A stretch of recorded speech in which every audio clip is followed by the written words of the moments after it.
On the feast of Christ the King, recall that through baptism we were made priests, prophets, but also kings.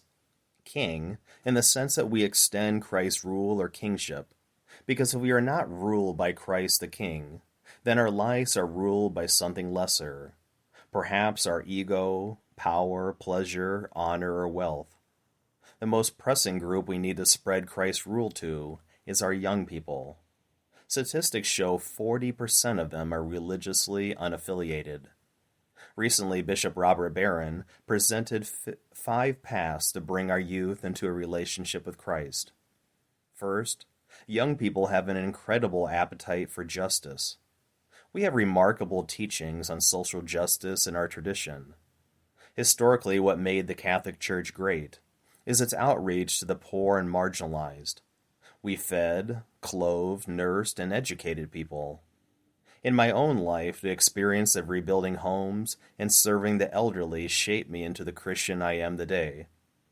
We must invite young people to serve in what we do well locally, such as Feeding America, our rotating homeless shelter, the weekend lunch program for hungry students called Gulp, St. Vincent de Paul, or our homebound and nursing home visits.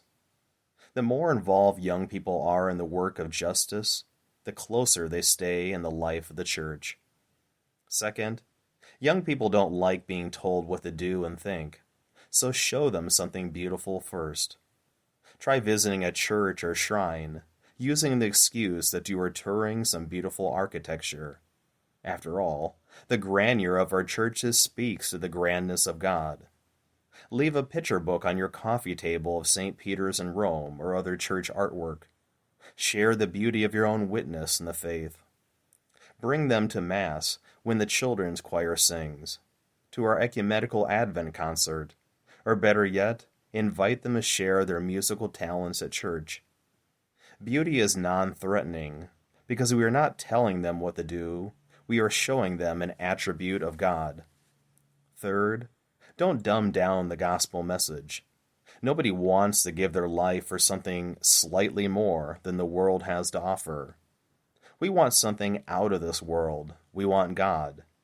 Don't tell me young people cannot comprehend the fullness of our faith.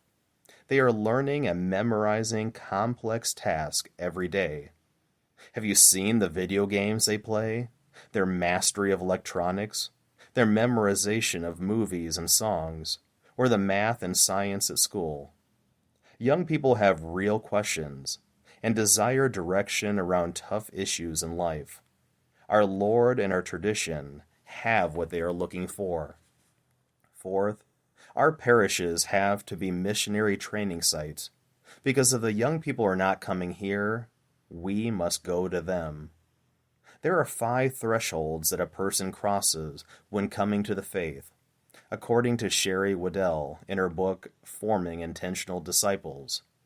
There is initial trust in Jesus, the church, a fellow believer, or something Catholic. Then there's spiritual curiosity.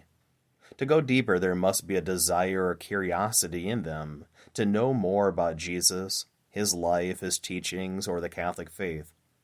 There's spiritual openness, where they acknowledge, at least inwardly, an openness to change and growth. Spiritual seeking is when they move from an openness to the faith to an active search. It is then that we need to feed them with good resources, such as books, articles, and CDs. And lastly, there's intentional discipleship. It's a readiness to drop everything like Peter, Andrew, James, and John, and simply follow Jesus. Part of the reason people fall away from their faith is that we skip the beginning stages of evangelization and go right to education. Thus, someone knows about Christ and his church, but doesn't know Christ or feel a sense of belonging in the church. Fifth, we must use new technology to share the faith. In the last 2 decades, there has been an explosion in multimedia, explaining the faith in a dynamic manner. Our faith must also be present on the internet. We have a comprehensive website for our 2 parishes and podcast homilies, but no one to do social media. For better or for worse, Social media is where young people collaborate today, and we as a church must create an online community that young people can dialogue about what they face, a place to look for answers, direction, and an ear to listen.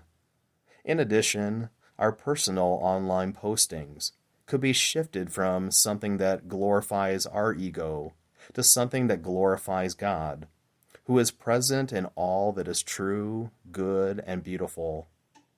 St. Pope Paul VI said that the church exists to evangelize. In every era, we are tasked to bring people to God and God to his people.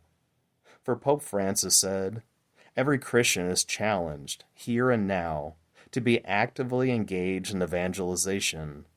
Indeed, anyone who has truly experienced God's saving love does not need much time or lengthy training to go out and to proclaim that love.